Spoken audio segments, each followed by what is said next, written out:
un colloquio informale e una stretta di mano, il vice sindaco reggente della città di Padova, Ivo Rossi, ha così salutato l'arrivo a Palazzo Santo Stefano del nuovo prefetto Patrizia Impresa, chiamata a sostituire Ennio Mario Sodano, promosso a Bologna. Originaria di Avellino ma napoletana di adozione, è la prima donna ad assumere le funzioni di prefetto nella città del Santo.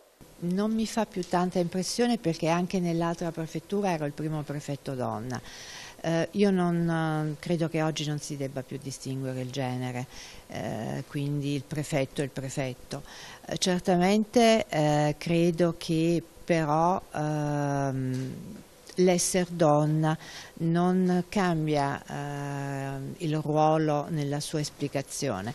Però credo che l'essere donna aggiunge, senza voler essere arrogante come per il sesso femminile, una capacità secondo me di vedere le cose con un piccolo valore aggiunto. Patrizia Impresa è entrata nell'amministrazione dell'interno nel 1981 a seguito del primo corso-concorso per neolaureati indetto dalla Presidenza del Consiglio dei Ministri.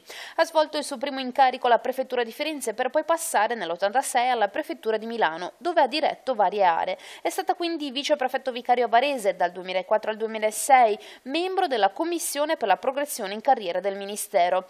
Quindi nel 2008 è diventata Presidente della Commissione per la protezione internazionale di Milano. È stata quindi nominata prefetto di Cuneo prima di arrivare a Padova. È una città bellissima, l'impressione di una città estremamente ordinata, una città che ha soprattutto uno spazio di modernità che contrasta con questa idea che avevo di città storica, di città, come dire, antica, tra virgolette. Ma mi pare che invece l'aria che si respira sia un'aria di grande apertura, modernità. Io la paragonerei a qualche città europea quasi, ecco.